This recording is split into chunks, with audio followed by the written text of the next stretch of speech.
So hello dear students, once again welcome back on Explore Physics YouTube channel. So अभी currently आपका CSIR net जून 2023 का exam हुआ है और होपफुली आपका एग्ज़ाम अच्छा हुआ होगा। तो इन्हीं के सॉल्यूशंस की जो CSIR नेट का एग्ज़ाम हुआ है करंटली, इन्हीं के सॉल्यूशंस का अपन डिस्कशन करेंगे, ठीक है। और उस सीरीज़ में सबसे पहले हम मैथमेटिकल फिजिक्स लेके आए हैं और ये मेमोरी बेस्ड क्वेश्चन है। ओके, मैथमेटिकल फिजिक्स के जितने भी मेमोरी बेस्ड क्वेश्चन अभी तक मेरे पास में आए हैं उनके सॉल्यूशंस की अपन यहाँ पे डिस्कशन करेंगे। अभी मेरे पास में 6 क्वेश्चन आए हैं मैथमेटिकल फिजिक्स के, तो वही सॉल्यूशन मैं यहाँ पे आपको बताऊँगा, ठीक है। देखो ये सारे जो क्वेश्चंस है ये मेमोरी बेस्ड क्वेश्चंस है, तो अगर इसमें कुछ प्रॉब्लम हो कहीं पे ऑप्शंस में या क्वेश्चंस में तो आप कमेंट सेक्शन में बता दीजिएगा। और अपने जो आपने आंसर किए हैं उनको भी आप चेक कर सकते हैं कि आपने जो आंसर लगाए हैं इसका सोल्व करने का तरीका जो है वो सही किया है नहीं किया, क्योंकि आगे जो भी आप नेट का वापस से एग्ज़ाम देंगे या फिर किसी अदर एग्ज़ाम गेट का, जेस्ट का, TFR का एग्ज़ाम देंगे तो कुछ अच्छे क्वेश्चंस हैं इस बार जो एग्ज़ाम में आए हुए हैं, तो वहाँ पर आपका ये कंसेप्ट यूज़ में आ सकता है, ठीक है। तो अपन स्टार्ट करते हैं। सबसे पहले आपके पास देखो ये पहला क्वेश्चन जो कि डिराक डेल्टा से आया हुआ है और अपन क्लास में भी इसको काफ़ी बार ऐसे क्वेश्चन को सोल्व किया है, बस ये मैंने चेंज किया, ये चेंज आया है एग्जाम में। बाकी ऐसे तो काफ़ी क्वेश्चन अपन ने सोल्व किए हैं ना। और मैंने ये भी बोला था कि जब भी डिराक डेल्टा के फंक्शन का क्वेश्चन आता है तो सबसे पहले आपको फॉर्मूला लिखना है, भले ही आपको याद हो बट लिखोगे तो आपकी कैलकुलेशन गलत होने के चांसेस बिल्कुल नहीं होंगे, ठीक है।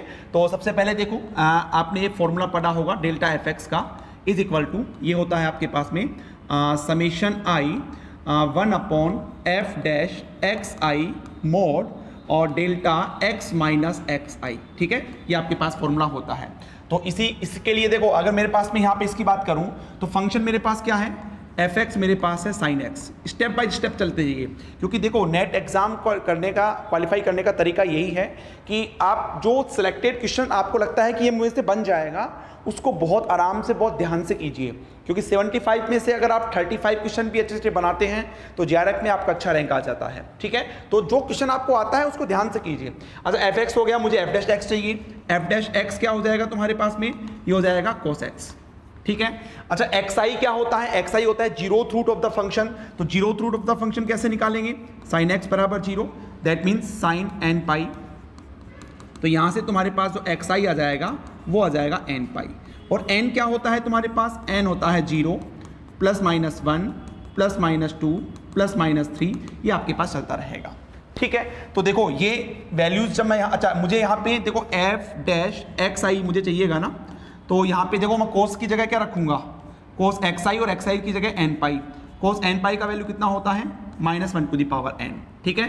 तो ये सब आपने किया होगा। तो यहाँ से मेरे पास जो ये बन जाएगा delta sine x, delta sine x, ये क्या बन जाएगा आपके पास में, डेल्टा साइन x बन जाएगा summation i 1 upon -1 to the power n mod और यहाँ पे delta x minus n pi हो जाएगा। तो यहाँ से देखो -1 टू द पावर n क्या तो पॉजिटिव आएगा +1 या -1, लेकिन मोड है तो हमेशा +1 ही आएगा। तो इसको मैं लिख सकता हूँ यहाँ पे n delta x minus n पाई, ठीक है। और ये वैल्यू मैं कहाँ पे रख दूंगा, जो इंटीग्रेशन आपको कैलकुलेट करना है। सो इंटीग्रेशन i बराबर हो जाएगा -∞ to +∞ to the power minus mod x upon pi, और इस पूरे की जगह मैं क्या रख सकता हूँ भाई, summation n delta x minus n पाई, और यहाँ पे आपके पास हो जाएगा dx, ठीक। अब कुछ नहीं करना, आपको अलग अलग इंटीग्रेशन लिखना। जैसे n बराबर 0 रखेंगे तो कितना हो जाएगा, 2 की power minus mod x upon pi delta x minus 0, है ना, ये हो जाएगा तुम्हारे पास dx -∞ से +∞, फिर plus -∞ to +∞ to the power minus mod x upon pi और डेल्टा x, देखो एक बार तो -1 भी आएगा और साथ में एक बार क्या आएगा तुम्हारे पास, +1 भी आएगा, to the power minus x upon pi delta x plus 1 dx, plus ऐसे ही -2 +2 ये सब चलता रहेगा तुम्हारे पास। अच्छा देखो मैं यहाँ पे सोल्व कर रहा हूँ इसको, तो देखो यहाँ पे x -0, x बराबर 0 जो है इस लिमिट में एग्जिस्ट करता है, तो क्या होता है फंक्शन में x बराबर 0 पुट कर दो तो ये हो जाएगा 2 की पावर 0 क्या होता है, 1 होता है। फिर प्लस यहाँ पे देखो x बराबर 1 पुट करेंगे तो क्या हो जाएगा, ये हो जाएगा 2 की पावर सॉरी x माइनस 1 नहीं होगा भाई, पाई होगा ना, पाई होगा, क्योंकि n पाई है ना, n पाई, n बराबर 1 रखेंगे तो पाई होगा, ये भी तुम्हारे पास पाई होगा। तो ये हो जाएगा, देखो जब पाई रखेंगे यहाँ पे तो कैंसिल आउट हो जाएगा 2 की पावर -1। यहाँ पे जब माइनस पाई रखेंगे तो भी तुम्हारे पास में मोड पाई है तो प्लस का ही हो जाएगा, पाई से पाई कैंसिल आउट हो जाएगा 2 की पावर -1। ऐसे ही देखो आगे जब n बराबर यहाँ पे +2 रखेंगे तो यहाँ पे 2 पाई आएगा, तो 2 पाई आएगा तो तुम्हारे पास पाई से पाई कैंसिल आउट हो जाएगा, तो 2 की पावर -2, फिर एक -2 के लिए भी आएगा 2 की पावर -2, इस तरह से तुम्हारे पास चलता रहेगा। अब 1 प्लस सब में देखो ये 2 बार आ रहा है ना, 2 टाइम्स आ रहा है, ऐसे ही 2 एंड 2 की पावर -2, ऐसे ही तुम्हारे पास आगे आएगा 2 की पावर -3, ये आपके पास चलता रहेगा। अब इसको सोल्व कर लीजिएगा, 1 प्लस एक काम करो 2 की पावर, या एक काम कीजिए आप, ठीक है, यहाँ पे इसको कॉमन ले लिया मैंने तो ये बच जाएगा 2 की पावर -1, 2 की पावर -2, 2 की पावर -3 प्लस ये चलता रहेगा, ठीक। तो 1 प्लस 2 ये जीपी बन जाएगा, एक जीपी का पहला टर्म क्या है 2 की पावर -1 और 1 माइनस आर, ये फॉर्मूला होता है ना a/1 - r, तो ये मैं लगा रहा हूँ यहाँ पे, r क्या है, दिस डिवाइडेड बाई दिस या दिस डिवाइडेड बाई दिस, तो 2 की पावर -1, ठीक। तो ये हो जाएगा 1 प्लस 2 और 2 इनवर्स का मतलब हो गया 1/2 इंटू 1 इसका मतलब हो गया 1 माइनस 1/2, ठीक। ये कैंसिल आउट हो जाएगा, 1 प्लस 1 और 1 माइनस 1/2 कितना हो जाएगा भाई, 1/2 कहाँ चला जाएगा, ऊपर चला जाएगा इंटू 2, तो कितना आंसर आ जाएगा, इसका 3 आंसर आएगा। तो बहुत सारे स्टूडेंट ये कंफ्यूज हो रहे थे कि सर 1 आंसर आएगा 3 आंसर आएगा, तो जिसने 3 किया है उसका करेक्ट आंसर है। कहीं सॉल्यूशन में कोई प्रॉब्लम हो तो कमेंट सेक्शन में मुझे कमेंट करके बताइएगा, ठीक है। तो ये क्वेश्चन आया हुआ था एग्जाम के अंदर। चलिए सेकंड क्वेश्चन देखिए क्या है तुम्हारे पास में।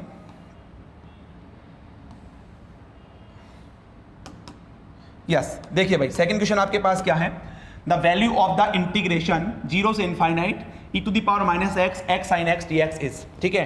तो देखो ऐसे क्वेश्चंस जब हमने ऐसे क्वेश्चंस जब हमने क्लास में लाप्लास ट्रांसफॉर्मेशन पढ़ा था वहाँ पे भी किए थे, और जब हमने क्वांटम मैकेनिक्स में स्कैटरिंग के, है ना, आपने स्कैटरिंग के क्वेश्चन सोल्व किए होंगे तो वहाँ पे भी मैंने इस टाइप के इंटीग्रेशन यूज में लिए थे, ठीक है। तो जिन स्टूडेंट्स ने ध्यान से ये सब किया है तो आराम से उनका हो गया होगा, तो आप देख लीजिएगा। इसको कैसे सोल्व करोगे भाई, इसको कैसे सोल्व करोगे, तो देखो हमें पता है, आपको ये पता होना चाहिए कि कोई भी लाप्लास किसी फंक्शन का लाप्लास ट्रांसफॉर्मेशन लेते हैं तो डेफिनेशन क्या होती है, 0 से इनफाइनाइट वो फंक्शन होता है, e to the power -st होता है और यहाँ पे dt होता है। ये सब आपको पता होना चाहिए, लाप्लास ट्रांसफॉर्मेशन का डेफिनेशन है। अब देखो ये इंटीग्रेशन है, इसमें मैं एक काम करता हूँ, इन दोनों को उठाता हूँ, यानी कि Laplace transformation of x sin x, ठीक है। तो इसका लाप्लास ट्रांसफॉर्मेशन आपको ये पता होगा, लाप्लास ट्रांसफॉर्मेशन ऑफ t की power m sin t dt, sorry इसका ये होता है -1 टू द पावर n और d/ds की पावर n, और यहाँ पे होता है fs जहाँ क्या है, इस फंक्शन का लाप्लास ट्रांसफॉर्मेशन है ना। आप चाहो तो यहाँ पे sin t की जगह ft रख सकते हो, तो इसका लाप्लास ट्रांसफॉर्मेशन fs हो जाएगा। तो यहाँ पे क्या हो जाएगा भाई, -1 टू द पावर 1 d/ds, और sin x का कितना होता है 1/1 प्लस s², यही होता है। तो इसका डिफरेंशिएट कीजिएगा आप, तो -1, ठीक है, इसका हो जाएगा, इसको ऊपर ले जाओ -1, तो -1/1 प्लस s² का होल स्क्वायर, और फिर 1 प्लस s² का कितना हो जाएगा 2s, ये +1 हो जाएगा, तो ये हो जाएगा 2s/1 प्लस s² का होल स्क्वायर, ठीक। चलिए ये हो गया। नाउ देखिए अब आगे देखेंगे भाई, नाउ अब हमें ये निकालना है ना, तो देखो इसको जब ओपन करेंगे Laplace transformation of x sin x को, वहाँ t है वेरिएबल, यहाँ पे x है, उससे फर्क नहीं पड़ेगा। तो इसको ओपन कैसे करोगे, 0 से इनफाइनाइट, जो भी फंक्शन है इस पर फंक्शन x sin x है, e to the power -st होता है, यहाँ पे -sx कर दिया मैंने, और यहाँ पे हो जाएगा तुम्हारे पास में dx, ठीक है। अगर मैं s बराबर 1 पुट कर दूँ तो आपके पास क्या हो जाएगा, देखो i = 0 to infinite x sin x e to the power -x dx, ठीक है, ये हो जाएगा। और ये पूरा ही तो इसके बराबर तो चल रहा है ये, और ये कितना आया था तुम्हारे पास में 2s की जगह तुम्हें 1 पुट कर दो यहाँ पे, तो 1 + 1 का स्क्वायर का होल स्क्वायर, तो यहाँ पे 2/1 + 1 2, 2 का स्क्वायर 4, तो ये तुम्हारे पास आ जाएगा 1/2। तो जिसने ये किया है उसका सही है। ये अपन 2 जब अपन ने तैयारी की होगी तो वहाँ पे 2 बार इस टाइप के क्वेश्चन हमने सोल्व किए थे।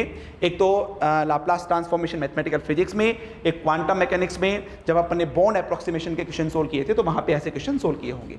चलिए कमेंट सेक्शन में बताइएगा भाई कि किए हैं या नहीं किए हैं ऐसे सोल्व। चलिए नेक्स्ट क्वेश्चन देखिए आपके पास में। नेक्स्ट क्वेश्चन देखो क्या है तुम्हारे पास। यस, क्वेश्चन आपके पास है the characteristic equation of the following matrix is given by this, ठीक है, then which of the following option is true. Alpha beta की वैल्यू कैलकुलेट करनी है। तो आपने एक थ्योरम पढ़ी होगी कैली हैमिल्टन थ्योरम, तो उसमें जो कैरेक्टरिस्टिक इक्वेशन निकालते हैं वहाँ जो लैम्डा आता है वहाँ पे हम जो मैट्रिक्स होता है उसको पुट कर सकते हैं, और उसके बहुत अच्छे अच्छे एप्लीकेशंस भी हमने क्लास में देखे थे। तो ये तो बहुत ही आसान क्वेश्चन पूछा हुआ था। तो जस्ट आपको क्या करना है, यहाँ पे कैरेक्टरिस्टिक इक्वेशन कैसे लिखते हैं, जो भी तुम्हारे पास यस जो भी आपके पास में ये डायगोनल वेरिएबल एलिमेंट्स होते हैं उसमें लैम्डा माइनस कर दो। तो 3 minus lambda minus 1 2, this is minus 1 2 0 and this is 2, ये माइनस लैम्डा आएगा यहाँ पे 2 0 and this is 1 minus lambda is equal to 0। बस इसको सोल्व कर लो, कंपेयर कर दो, आंसर आ जाएगा तुम्हारा। ठीक है, तो मैं एक बार जल्दी से सोल्व करता हूँ इसको। देखिए आप एक काम कीजिए, ये 2 माइनस 1 था ना, ठीक है, दिस इज माइनस 1। अब आप एक काम कीजिए, जहां पे 0 आ रहा है वो वाला ले लीजिएगा। जैसे देखो ये वाला 0 आ रहा है तो मैं ये रो ले लेता हूं यहां से, है ना, ये रो ले लेता हूं मैं, यहां पे ये 0 आ रहा है ना, ये रो ले लेता हूं। ठीक है, मैं इस रो के करस्पॉन्डिंग लिख लेता हूं। तो देखो plus minus plus minus plus minus, ठीक है, तो ये माइनस माइनस क्या हो जाएगा, प्लस हो जाएगा।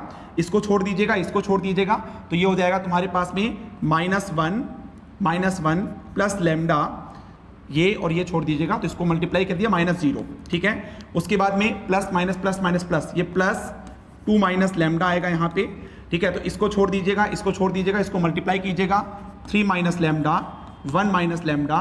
ठीक है, और उसके बाद में इसको करेंगे तो यहाँ पे माइनस का 4, एक बार देख लो भाई, इसको और इसको छोड़ दीजिएगा, ये हो जाएगा माइनस का 4। यस, ठीक है, और उसके बाद में क्या होगा तुम्हारे पास में, ये तो 0 हो ही जाएगा, इज इक्वल टू 0। इसको सोल्व कर लीजिएगा, तो ये हो जाएगा देखो -1 प्लस लैम्डा प्लस, इसको थोड़ा सोल्व करना है तो एक काम करो, 2 माइनस लैम्डा को तो बाद में मल्टीप्लाई कर देंगे, पहले इसको सोल्व कर लेते हैं।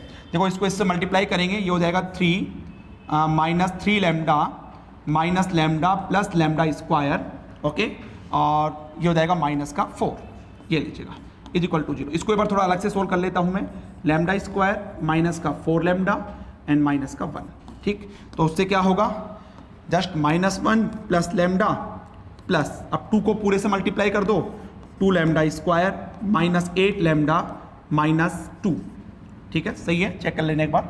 ठीक है, फिर माइनस लैम्डा से मल्टीप्लाई कर दो, minus lambda cube minus minus plus 4 lambda square, ठीक है, और माइनस माइनस प्लस लैम्डा, ठीक है, एंड इज इक्वल टू 0। तो लैम्डा क्यूब एक तरफ कर लो, तो लैम्डा क्यूब तुम्हारे पास ये रहा, that is minus lambda cube.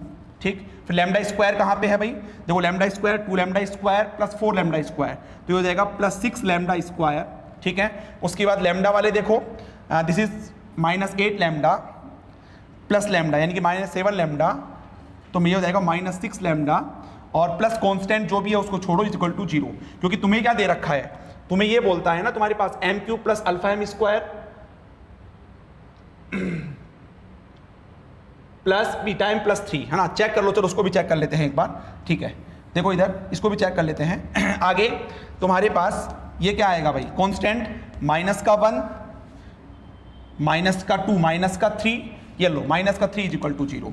अब उस फॉर्म का बनाना है, माइनस से मल्टीप्लाई कर दो, lambda cube -6 lambda square plus 6 lambda plus 3 is equal to 0, और वो क्या था, m³ plus alpha m square plus beta m plus 3 is equal to 0। ठीक है, तो कंपेयर करो, तो अल्फा बराबर तो हो जाएगा तुम्हारे पास -6 एंड बीटा बराबर हो जाएगा तुम्हारे पास +6। तो कौन सा ऑप्शन तुमने किया है, कमेंट सेक्शन में जरूर बताइएगा। चलिए नेक्स्ट क्वेश्चन देखिएगा, ये एक प्रोबेबिलिटी से बहुत ही आसान क्वेश्चन आया है एग्जाम के अंदर इस बार। क्या है तुम्हारे पास, ए डाइस इज थ्रोन 3 टाइम्स, तो जितने टाइम्स फेंका जाता है, तो डाइस में आउटकम्स टोटल 6 होते हैं एक में, तो 3 टाइम्स फेंका जाता है तो कितना हो जाएगा, टोटल आउटकम्स आपके पास हो जाएगा 6 की पावर 3, दैट मीन्स 216। ठीक है। और आपसे क्या बोला है, what is the probability of getting same result in all three throws, ठीक है। तो फेवरेबल कितना हो जाएगा भाई, फेवरेबल आउटकम्स, हाँ 1 1 1 2 2 2 3 3 3 4 4 4 5 5 5 6 6 6, और कोई पॉसिबिलिटी, और आई थिंक कोई पॉसिबिलिटी नहीं है भाई। तो इसके कितने कॉम्बिनेशन हो गए, 6 हो गए तुम्हारे पास में। सो प्रोबेबिलिटी कितना हो जाएगा, फेवरेबल अपॉन टोटल आउटकम्स 216, तो कितना हो जाएगा 1/36। तो कितना आसान सा क्वेश्चन आया था, ठीक है। चलिए नेक्स्ट क्वेश्चन देखिए, यस नेक्स्ट क्वेश्चन देखेंगे एक बार।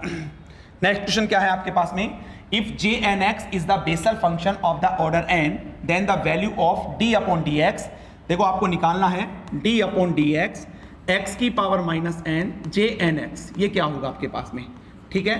तो एक बार के लिए जिन स्टूडेंट्स ने मुझसे कोचिंग ले रखा है, ठीक है, वो कमेंट करके बताइए क्या ये प्रॉपर्टी मैंने डायरेक्टली नोट्स में नहीं लिखवा रखी, क्या बेसल फंक्शन की मैंने 4 प्रॉपर्टी लिखवा रखी है, आगे हो सकता है आपके काम में आ जाए, ठीक है। एक तो ये लिखवा रखी होगी -x is equal to -1 to the power n jnx, ठीक है। दूसरी मैंने ये लिखवा रखी होगी j minus x is equal to -1 to the power n jnx, ठीक है। तीसरी मैंने ये लिखवा रखी थी एक d/dx x की पावर n jnx dx, है ना। और चौथा मैंने लिखवा रखा था d/dx x की पावर माइनस n jnx, और यही प्रॉपर्टी जो है आपकी एग्जाम के अंदर, नेट के एग्जाम में आ चुकी है, ठीक है। तो ये आप आराम से कर सकते थे, क्योंकि मैं बोलता हूं ना कि देखो जो क्वेश्चंस, जैसे अधिकतर चांसेस क्या होते हैं, मैक्सिमम चांसेस होते हैं CSIR नेट में तुम्हारे पास में लेजेंडर से क्वेश्चन पूछे, हर्माइट से क्वेश्चन पूछे, लेकिन अब फ्यूचर एग्जाम में जो नए टॉपिक्स जो नहीं पूछे गए हैं ना, वहाँ से क्वेश्चन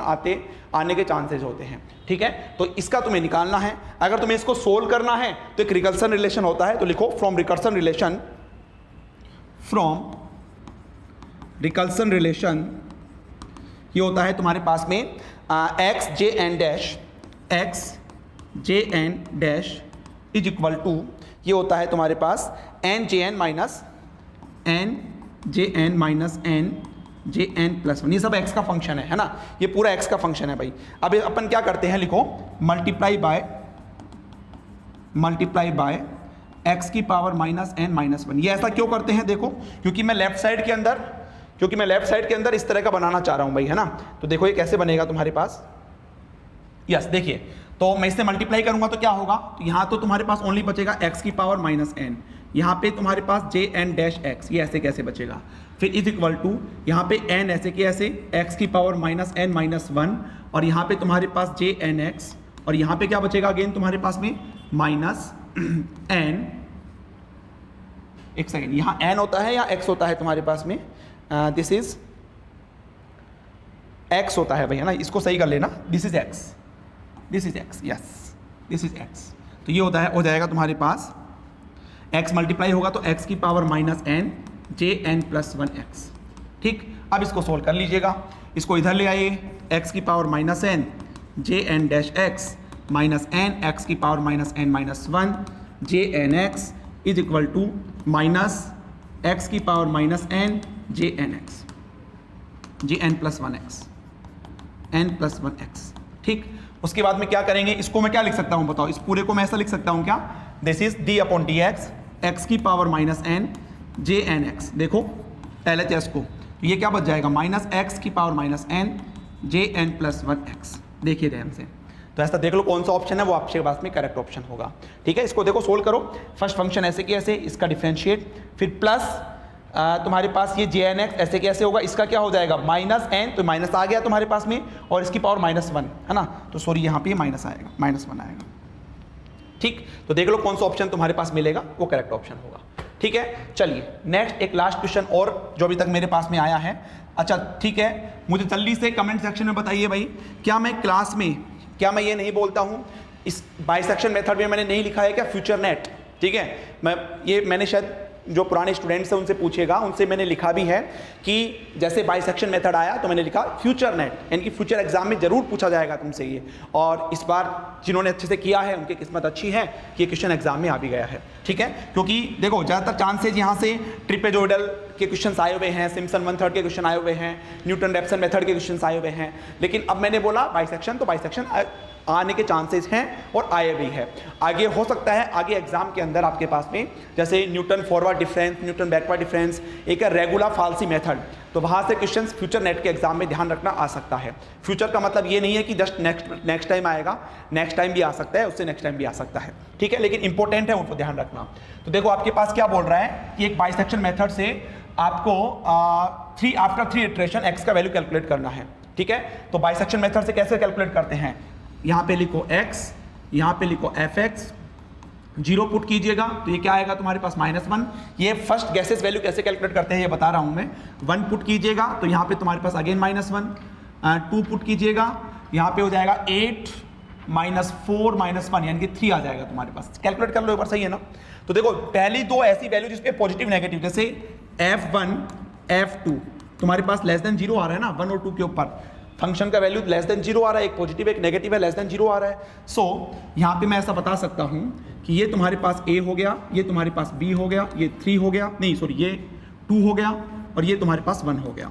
और यहाँ पे ऊपर फंक्शन में बोल देता हूँ, यहाँ पे नेगेटिव है और यहाँ पे पॉजिटिव है। तो फर्स्ट गैसेज वैल्यू अपन कैसे बोलते हैं भाई, दिस इज x1, ये हो जाएगी तुम्हारे पास में a + b/2, that means 1 + 2/2, that means 1.5, ठीक है। तो यहाँ पे मैं इनके बीच में बोल देता हूँ x1, दिस इज 1.5। अब नेक्स्ट क्या करते हैं अपन, नाउ यहाँ पे अपन अब fx1 कैलकुलेट करते हैं, f 1.5, ओनली इतना देखो पॉजिटिव आता है नेगेटिव आता है, तो मैंने इसको कैलकुलेट किया, ठीक है, 1.5 पे। तो ये तुम्हारे पास में आता है fx1 1.5 के ऊपर, दिस इज 0.125 यानी प्लस का 0.125, यानी कि पॉजिटिव आ रहा है ना, ये यहाँ पे तुम्हारे पास पॉजिटिव आ रहा है। तो जो नेक्स्ट वैल्यू होगी वो कहाँ होगी, इस पॉजिटिव नेगेटिव के बीच में, दैट मीन्स सो x2 आपके पास होगा यहाँ पे, ये x2 होगा और ये कितना होगा, दिस इज इन दोनों के बीच में, यानी कि 1 + 1.5 डिवाइडेड बाई 2, तो 2.5 डिवाइडेड बाई 2 1.25, तो ये आपके पास में आ जाएगा, दिस इज 1.25, ठीक है। नाउ अब हम 1.25 के ऊपर कैलकुलेट करेंगे, तो इसका वैल्यू जब कैलकुलेट करोगे आप तो ये नेगेटिव आएगा, तो यहाँ पे नेगेटिव है तो नेक्स्ट वैल्यू क्या आएगा, इन दोनों के बीच में आएगा, दिस इज ये तुम्हारे पास में x3 आएगा और x3 क्या होगा, इन दोनों का एवरेज, यानी कि 1.25 + 1.5 डिवाइडेड बाई 2।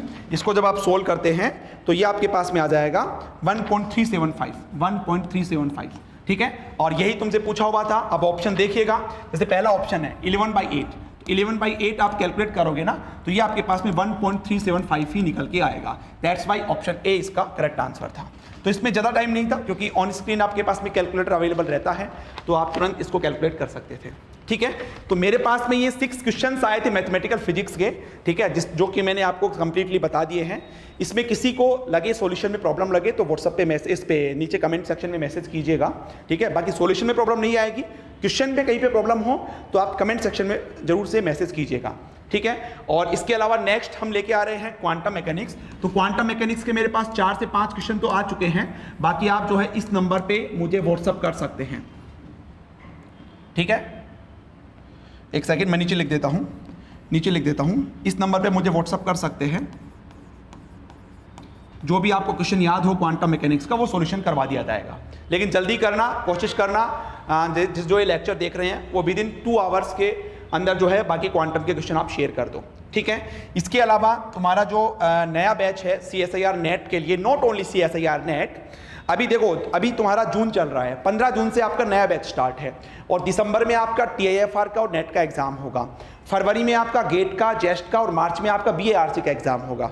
तो ये 6 महीने जो नेक्स्ट 6 मंथ है ना, ये आपके लिए बहुत इंपॉर्टेंट है, क्योंकि ये जो नेक्स्ट 6 मंथ आपके पास में है ये डिसाइड करेंगे कि आपका फ्यूचर किधर होने वाला है, ठीक है। आप फ्यूचर में क्या करने वाले हैं, आप रिसर्च के तरफ जाने वाले हैं या आप पार्क साइंटिफिक ऑफिसर के लिए जाने वाले हैं या आप असिस्टेंट प्रोफेसर के लिए जाने वाले हैं। तो इस 6 मंथ अगर आप अच्छे से तैयारी कर लेते हैं तो आगे जितने भी एग्जाम्स आएंगे 6 मंथ के बाद में नेट का और टीएफआर का जो दिसंबर में होगा, फरवरी में गेट जेस्ट का होगा, मार्च में बीआरसी का होगा, आपका परफॉर्मेंस कैसे रहने वाला है वो 6 मंथ डिसाइड करेगा। तो ये जो बैच है ये not only for CSIR net, अगर आप गेट का तैयारी कर रहे हैं, जेस्ट का तैयारी कर रहे हैं, बार का तैयारी कर रहे हैं, टीएफआर का तैयारी कर रहे हैं, ठीक है, या असिस्टेंट प्रोफेसर का तैयारी कर रहे हैं, तो आप ये वाला बैच ज्वाइन कर सकते हैं, ठीक है। यहाँ पे कॉन्टैक्ट नंबर लिखे हुए हैं, कोई भी क्वेरी हो इस कॉन्टैक्ट नंबर पे आप कॉन्टैक्ट करके आपका क्वेरी जो है पूछ सकते हैं।